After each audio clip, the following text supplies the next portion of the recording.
So let's suppose we want to measure this delay in the real world.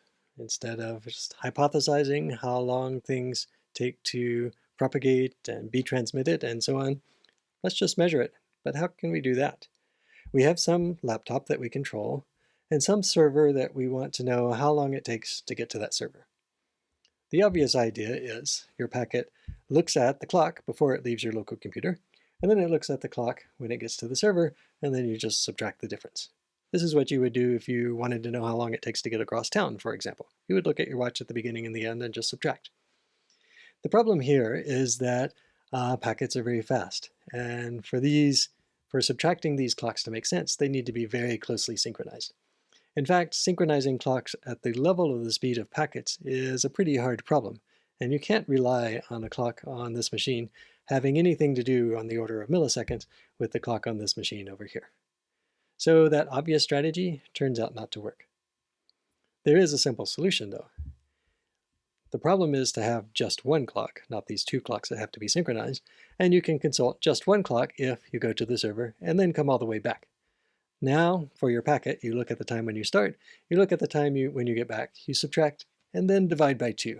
You divide by 2 on the assumption that it takes about the same amount of time to get there as it did to get back, which is not always true, but is a pretty good approximation and close enough for our purposes. And for this reason, you'll often hear in networking the phrase round-tripped time.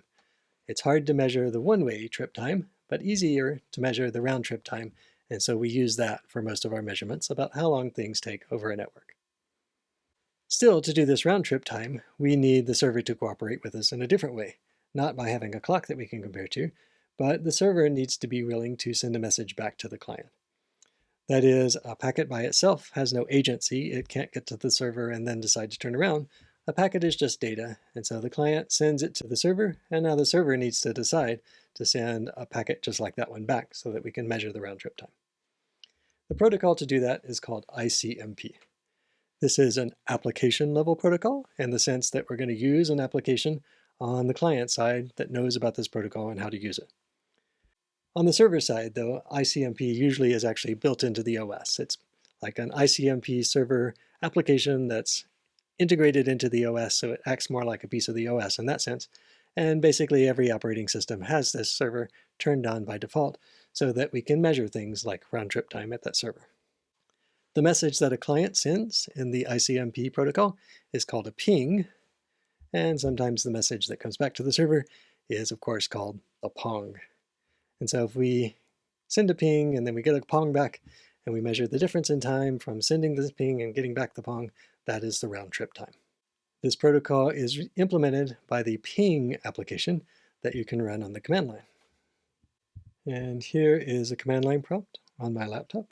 I can run the ping command and then give it an address like www.cs.utah.edu.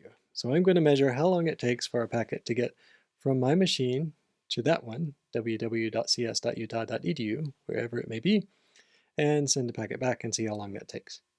And ping doesn't just send one packet, it sends a number of packets. It just keeps sending them with a little pause in between each one so that we can get some sense of the variation and the basic speed of this.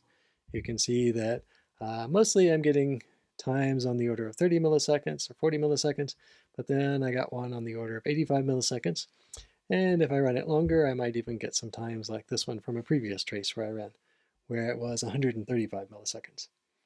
So ping runs multiple packets through this process. You could also use some command line flags to pick the size here, but it uses 64 bytes so that we can build up a picture of how long things take.